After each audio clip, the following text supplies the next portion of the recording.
Hello my quilting friends, it's January, and as I stated, we are doing the Billy Sampler this year for me, myself, and some friends in another quilt guild, the Quilter's Way.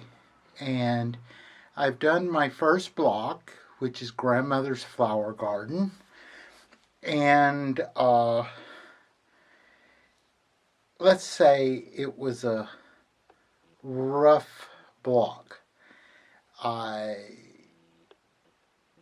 am on the fence of how it turned out. Am I going to redo it? No.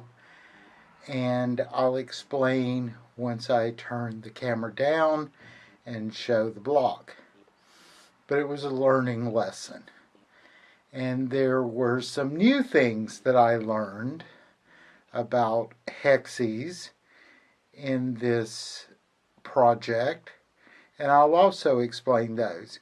So let me get to the block. Okay, here's the Grandmother's Flower Garden. Let me get it in the center of the camera. There we go. And now I can explain it. I made this block. There are 19 1-inch hexagons. And one of the things that I learned while doing this block is I was always taught that hexagons are measured by the diameter point to point, and this would be 2 inches. However, quilting has always got to be different. They measure one side, which is half of the diameter, which would be 1 inch.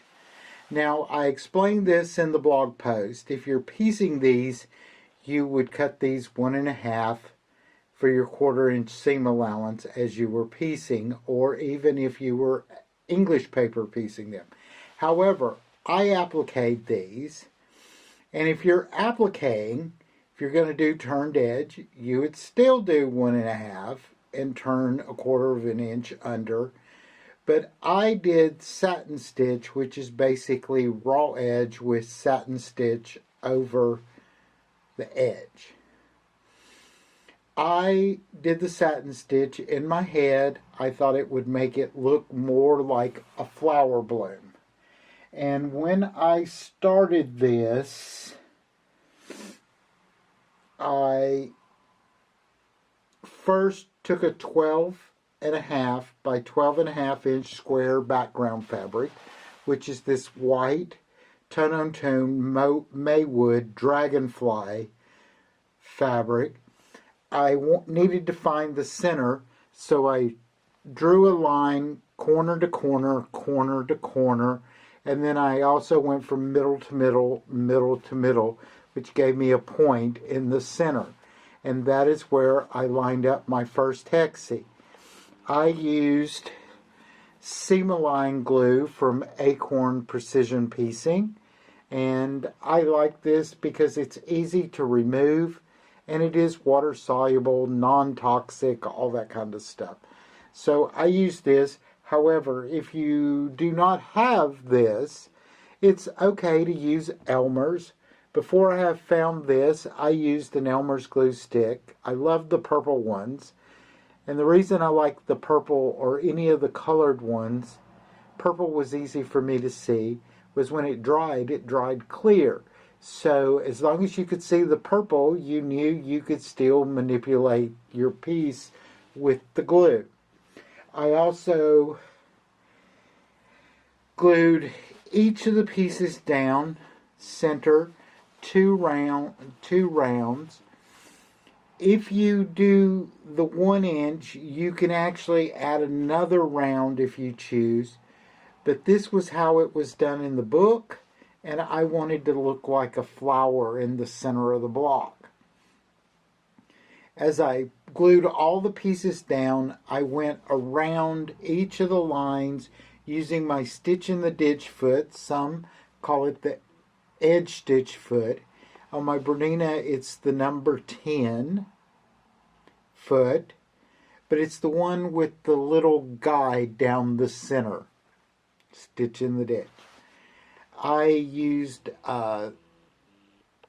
3mm zigzag stitch, and I went down each of the seam lines and stitched both sides down with the zigzag in the middle, which gave it 1.5 millimeters on each side, and stitched these hexes down. Then I used 2 layers of Vilene, or here in Europe it's called Vicelina, stitch and tear, which is I get on these smaller rolls. I use water soluble a lot, but for this it was big enough that I knew that I could pull it out easily. I used 2 layers of the stitch and tear. I love these smaller rolls, especially for piecing. See, they fit the 12-inch block. I used 2 of these. I used 505 and sprayed and attached to the back of this. Then I used a 4 millimeter zigzag using Amann Mettler's Saba, which is a coarse spun polyester, but it's an 80 weight in Saba, but it is very similar to a 30 or even a 28 weight cotton. So it is a very thick, heavy thread, which gave excellent coverage. And I went across these, each one. It took me a day to cut the block, cut the hexes, assemble the flower, glue them, and stitch them down. It took 2 days to do the satin stitches. That is the reason I will not do this again, because each of the points I tapered manually. I will never do that again because it was so time consuming. Also, the satin stitches were very time consuming. My FAF has taper stitches. My Bernina 590 and my 735 doesn't. I know the 790 and the 880 have tapering. I know many of the new FAFs have tapering. So do the Husqvarna Vikings.